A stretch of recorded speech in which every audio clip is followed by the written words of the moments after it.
Alright, this is Andrew with Joda Home Inspections. We are doing a sewer scope today here at 2570 South 800 East. We have the camera pushed out to the city connection. Fairly average length of a sewer line. That's the city line that you see on the screen now. I like that it drops into the top and not the bottom. If the city line were to back up, it would really have to fill up before it started backing up into your lateral line, which is always good. A little bit of a lip right there, and in the very middle you can see a little toilet paper caught. That's a real small one, but when you have little lips or offsets, waste can get caught. This is PVC pipe or SDR. I'm seeing a little buildup. That's another access point. Probably buried because I didn't see one out there. But a little bit of buildup, fairly typical for the age. A little more there.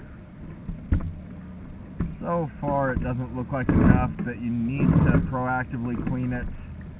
You always could, and that would help prevent blockages, but so far it's looking like just normal buildup.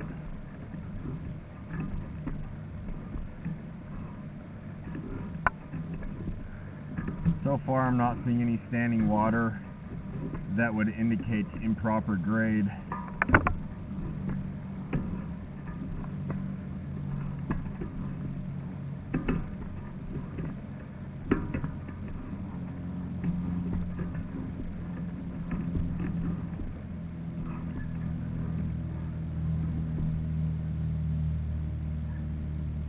Little cast iron fitting there. It looks like another clean out most likely. Well, I can't see the opening. I have the sun beating down on my screen, and so usually when you have cast iron it's because there's a clean out, but I'm not clearly seeing the opening on the top of the pipe. Cast iron gets rough and rusty, and so even when you have a little section like that, I would avoid putting wet wipes down the line. Never are they a good idea, but especially when you have a piece of cast where it can get stuck. Average length of a sewer line that I see is around 100 feet, so this one's a touch over that. I'm accessing the sewer from the roof,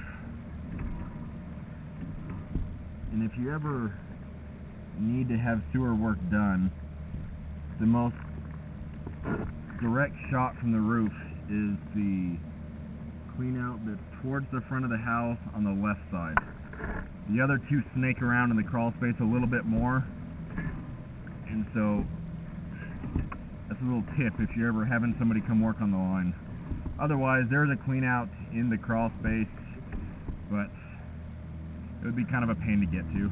It is bigger, and so if you're having the line cleaned for some reason, in a lot of ways that might be easier, but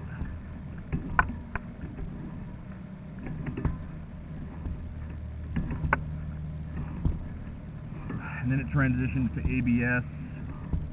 One issue with ABS is that the glue joints can separate and you can get leaks, which looked like you had one down in the crawl space, kind of under the toilet on the waste line. I'd recommend having that cleaned.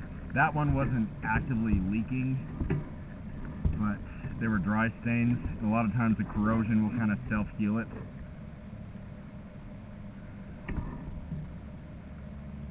And then there was an active leak under the shower, and it was leaking from the drain and not the pan, which is good. So it's just dripping into the crawl space, and you can repair that without too much issue. If it were leaking from the pan, it could be rotting the subfloor, which would be a much bigger issue and generally a lot harder to fix too. But just to recap, you have plastic going all the way out, so a mix of PVC and ABS. A little bit of buildup that you could have cleaned, but it honestly wasn't horrible. Looked like you had good grade. I didn't find any roots, only real minor offsets. Really, it looks like it's performing the way that you want it to be. I'm going to end this recording now.